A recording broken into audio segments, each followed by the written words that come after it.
Chaque côté de la voiture. Alors ça, c'est un gravier.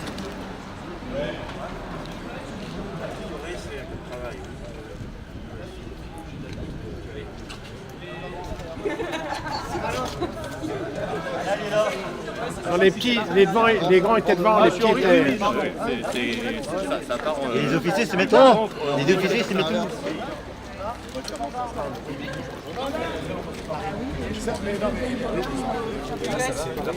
Nicolas, il est où? Voilà, et toi, c'est moi, j'ai pas ton prénom. Patrice.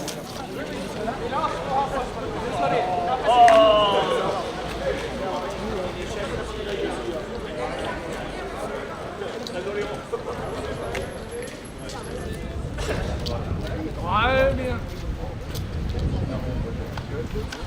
Garde à vous.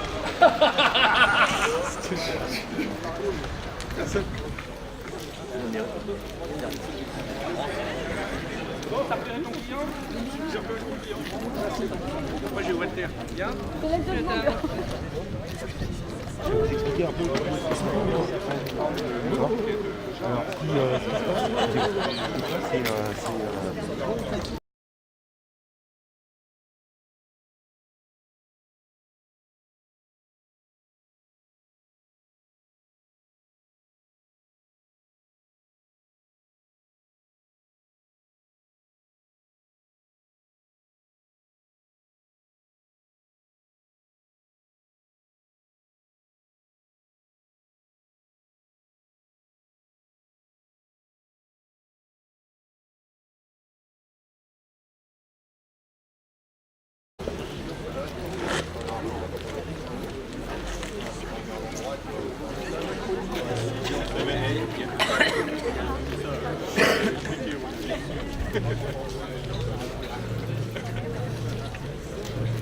Comment allez-vous?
Qu'est-ce que t'appelles militaire? Si, c'est ceux-là.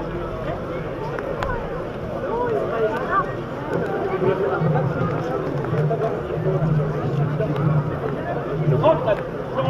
Venez, messieurs. Venez, mes frères.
Nous sommes réunis ici aujourd'hui pour célébrer le centenaire de l'armistice de 1918.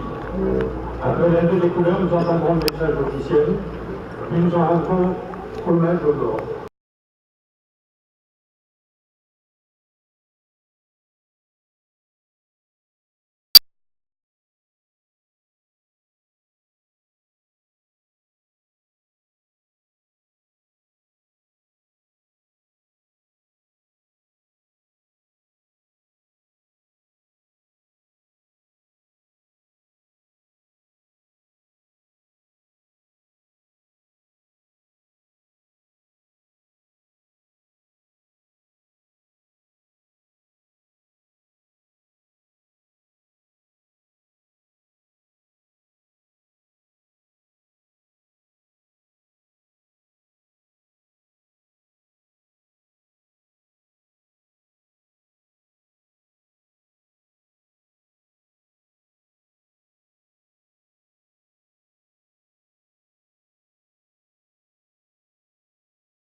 Monsieur le député, Mesdames, Messieurs les maires, Mesdames, Messieurs les maires adjoints, Mesdames, Messieurs les élus, Mesdames et Messieurs les officiers généraux, officiers, sous-officiers et hommes du rang, Messieurs les porte-drapeaux, Messieurs les représentants des associations patriotiques, Mesdames et Messieurs les enseignants du collège et des écoles de Chevreuse, Mesdames, Messieurs, chers enfants. Nous venons d'entendre sonner ensemble les cloches de cette mairie.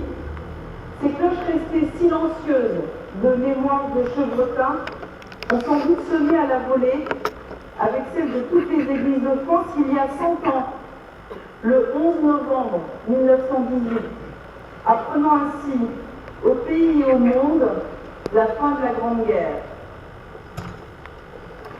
Toutes les cloches de France sonneront encore aujourd'hui à 11 h, comme un écho traversant 100 ans d'histoire. Ce qui s'est passé du 2 août 1914 au 11 novembre 1918, les poilus, aujourd'hui tous disparus, en ont été non seulement les témoins, mais aussi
de son frère aîné Gaston doit aider à subvenir aux besoins de sa famille et devient à son tour porteur de pain, puis lui aussi boulanger. En 1911, à 21 ans, il est appelé sous les drapeaux, il part en opération au Maroc. Puis en 1914, quand la guerre éclate, il est envoyé dans la Somme et participe au combat de la course à la mer, dernier épisode de la guerre de mouvement. Blessé à la tête par un éclat d'obus, il est renvoyé au front après sa convalescence. Gaston d'Ampère est tué à l'ennemi le 1er septembre 1916 lors de la bataille de la Somme, l'une des plus sanglantes du conflit. Il a alors 26 ans. Sa mère, Marie d'Ampère, vivra à Chevreuse jusqu'en 1942. Je pense aussi à Arthur Pelletier, qui habitait 78 rue de Paris. Avant-guerre, maçon chez M. Bracon, il est appelé sous les drapeaux pour servir comme sergent au sein du 31e régiment d'infanterie. Mortellement blessé lors de la bataille de Verdun, il décède le 31 mai 1916 à Salvange-Marécaux dans la Meuse.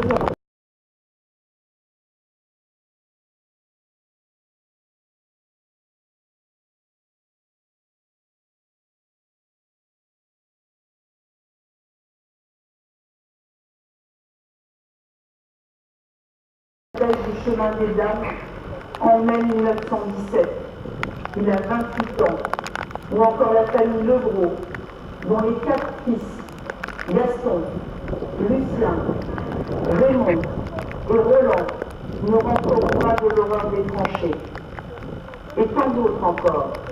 Albert, Georges, Marcel, Edmond, Désiré, Joseph, Jules. Comme l'écrivait récemment le général Bruno Darry, en interpellant le soldat inconnu à la manière de Georges Clémenceau en 1930, « Toi qui es mort trop tôt pour recueillir les fruits de la victoire, que dis-tu à ceux qui ont oublié que la sonnerie du cessez-le-feu fut pour tous les pays engagés, un grand soulagement pour la paix retrouvée, mais aussi une vraie amertume au vu du prix payé.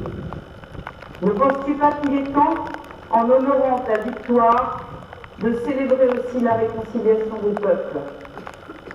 Toi qui as été pleuré par une mère, un père, une épouse, des enfants, des amis, et puis avec le temps, qui n'est devenu qu'un nom, gravé en lettres d'or sur nos places, que dis-tu de l'hommage quotidien ?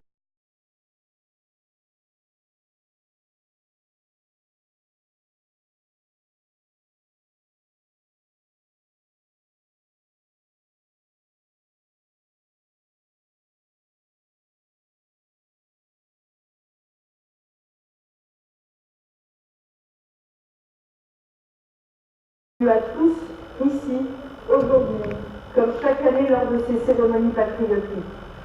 Commémorer, c'est saisir la force des générations qui nous ont précédés afin d'en faire des leçons de vie pour les suivantes. Dans un contexte où l'idéal européen paraît s'épuiser, où la paix suscite l'indifférence tant qu'elle s'est installée comme une évidence, souvenons-nous. Oui, souvenons-nous du 11 novembre 1918, de ces soldats, de ces poilus, de leur courage et de leur souffrance. Le passé n'est pas une nostalgie, le passé n'est pas simplement le regard, parfois complaisant, que l'on porte sur l'histoire, c'est du passé que naît l'espoir. Vive la paix, vive la République et vive la France.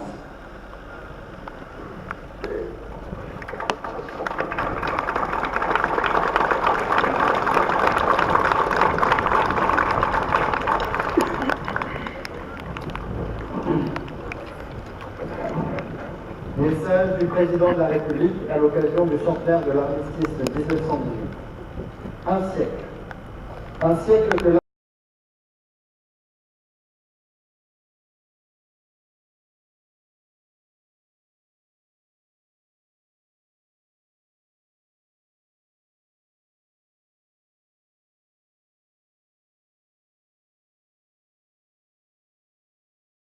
les camps et déchirer les ciels les plus calmes, ces champs de bataille éventrés et la mort omniprésente.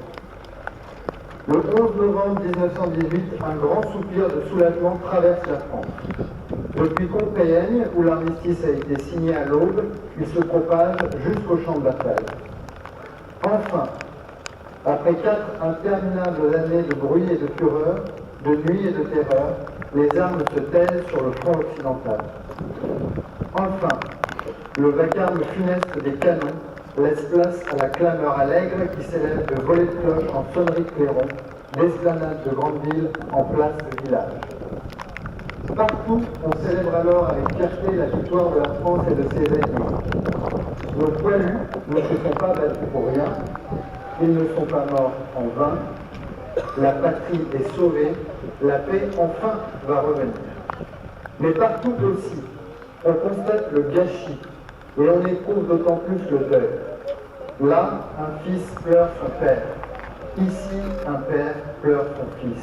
Là, comme ailleurs, une veuve pleure son mari. Et partout, on voit défiler des cortèges de mutilés et de gueules cassées. Françaises, Français.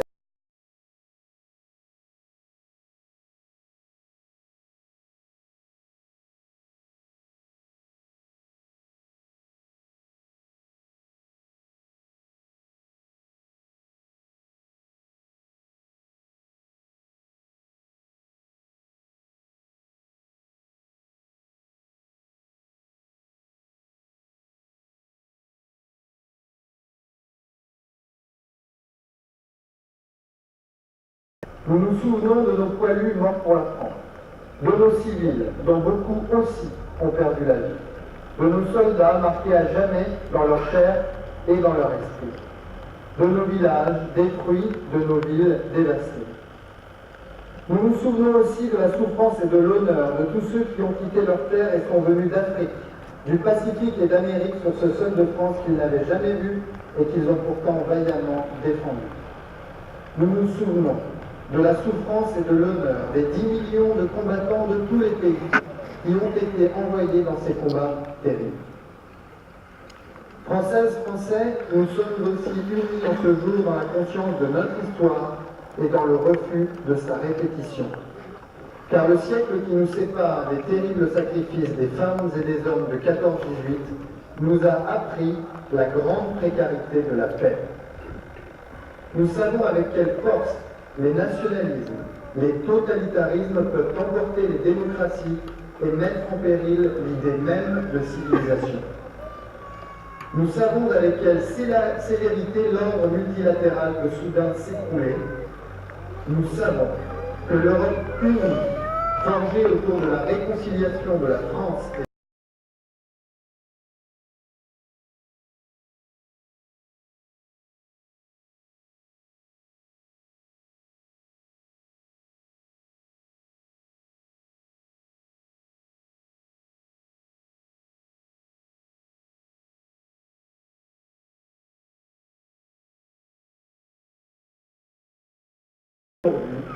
font que nous nous tenons là, unis en peuple libre. Vive l'Europe en paix, vive la République et vive la France.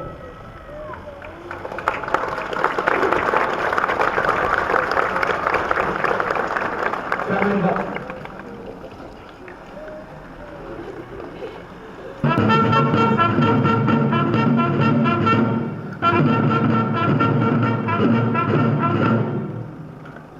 Dépôt de gerbe par les enfants des écoles de Chevreuse.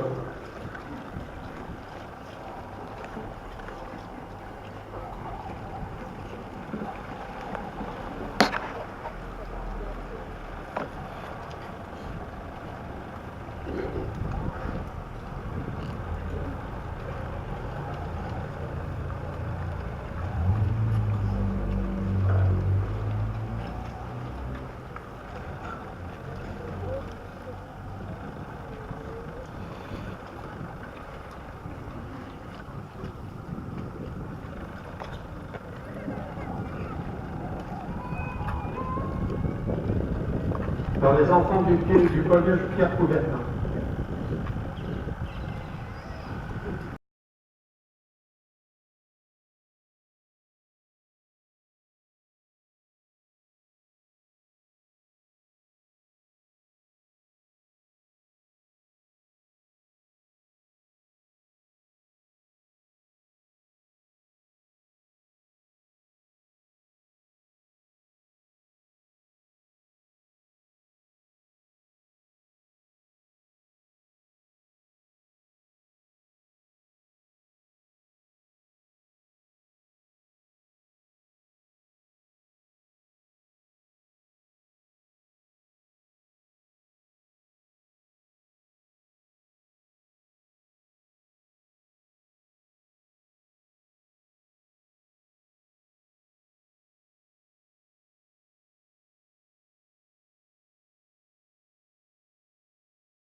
Par l'amicale des anciens combattants de Saint-Rémy et de Chevreuse, représenté par son président, le général Dubois, M. Paul Michel.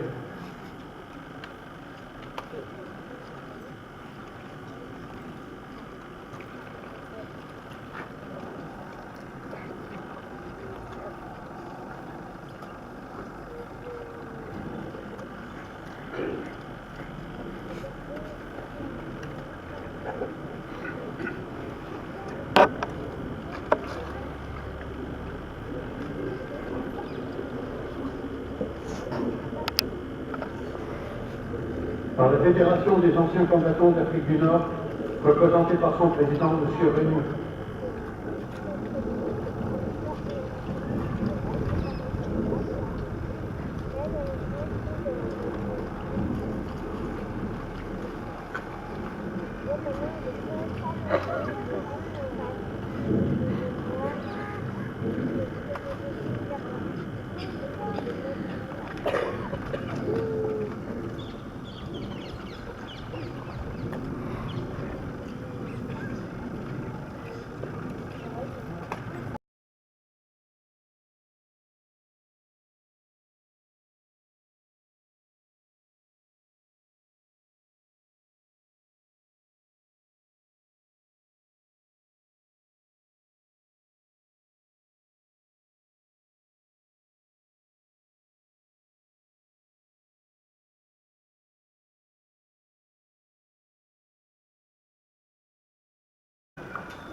Par Madame le maire de Chevreuse et ses adjoints.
En mémoire des combattants, nous annonçons le nom des soldats morts pour la France. Il sera suivi de la sonnerie aux morts, d'une minute de silence, puis de la Marseillaise, chantée par les enfants des écoles de Chevreuse et reprise par l'harmonie. Garde à vous.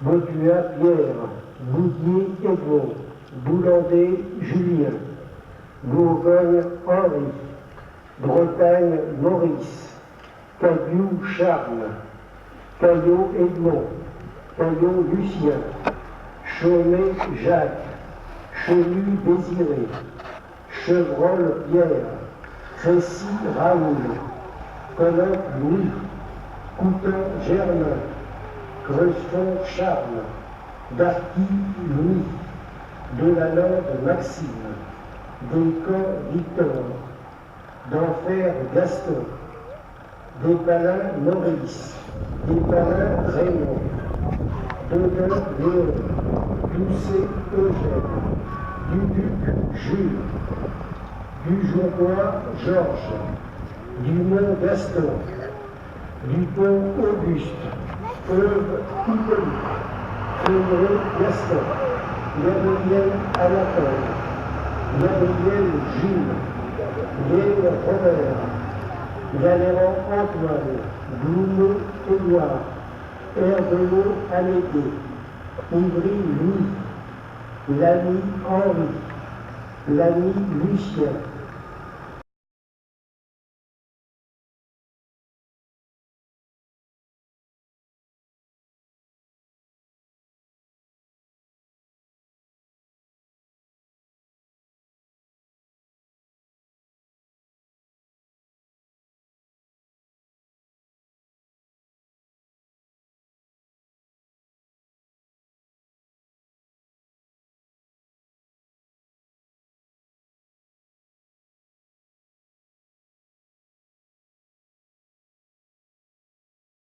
Michel Eugène, Morin Georges, Mousseau Édouard, Olivier Joseph, Ozanne Paul, Pelletier Arthur, Perrault Henri, Philippe Mathurin, Peuté Barra Joseph, Rodian Lucien, Rodi Victor, Thibault Georges, Crobul Joseph, Vermilac Charles, Vaguerre Louis, Guerre 3945, Lucien Brière, Campion Roger, Dubois Charles, Guerrier Georges, Poudry Jules, Huette Charles, Leroux Alain, Naudet Joseph, Neufélis Alfred, Leroux Émile, 52-62, Pelé Raymond, victime civile 39-45, famille Vilaine, famille As, Follin Edmond, Braton François, Bréban Ferrand, le roi Martial.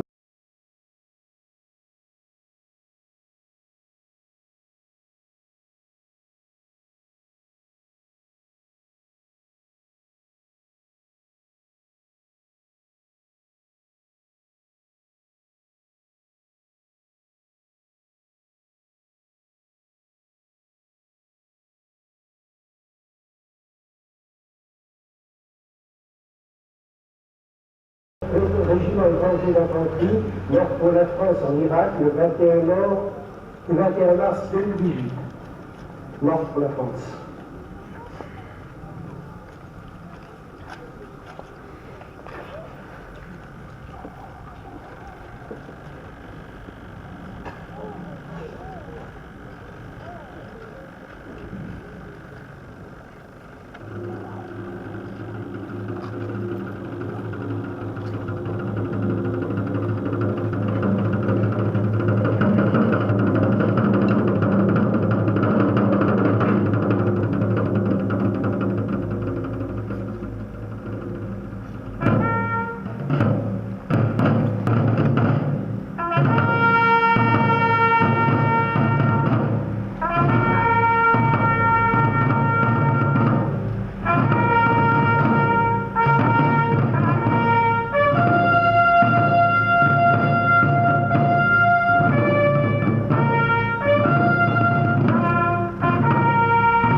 Bravo.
Je remercie l'ensemble des autorités présentes et tout particulièrement le détachement du 24e régiment d'infanterie qui nous fait l'honneur d'être parmi nous aujourd'hui. Ce régiment a la particularité d'être aujourd'hui le seul régiment de l'armée de terre exclusivement composé de réservistes opérationnels. Régiment à l'histoire prestigieuse, il s'illustre dans la défense du territoire pendant la Grande Guerre et connaîtra tous les théâtres du conflit, les batailles de la Marne en 1914, d'Artois, de Verdun, du Chemin des Dames, de l'Aisne. Il participe aujourd'hui à notre sécurité quotidienne dans le cadre de ses missions de sécurité civile et intérieure, par exemple dans le cadre de Vigilat. Je remercie également la musique de Saint-Rémy pour la qualité de sa prestation qui confère toujours à cette cérémonie un cachet particulier. Je remercie l'ensemble des habitants qui se sont mobilisés sous l'impulsion de M. Bourgogne et de Mme Lanouvrier pour vous proposer aussi ce témoignage historique, ainsi que les partenaires.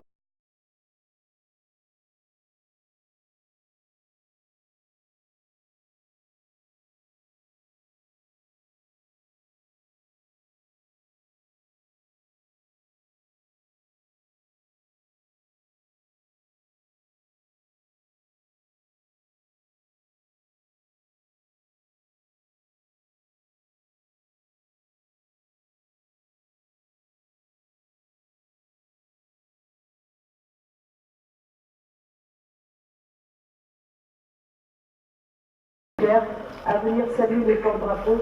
Je vous remercie et j'espère que la musique nous accompagnera. Très bonne journée.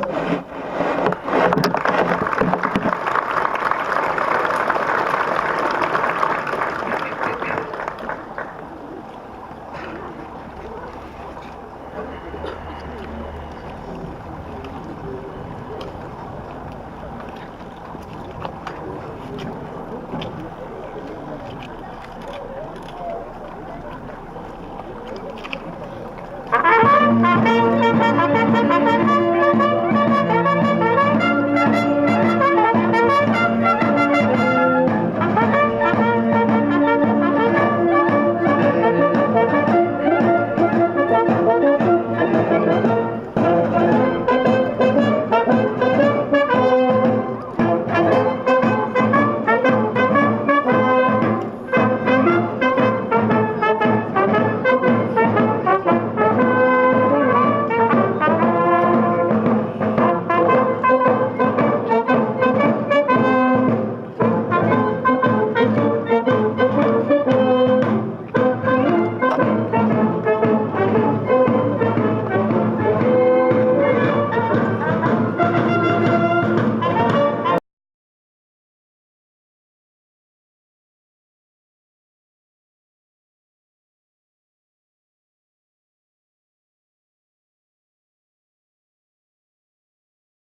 En ligne, s'il vous plaît.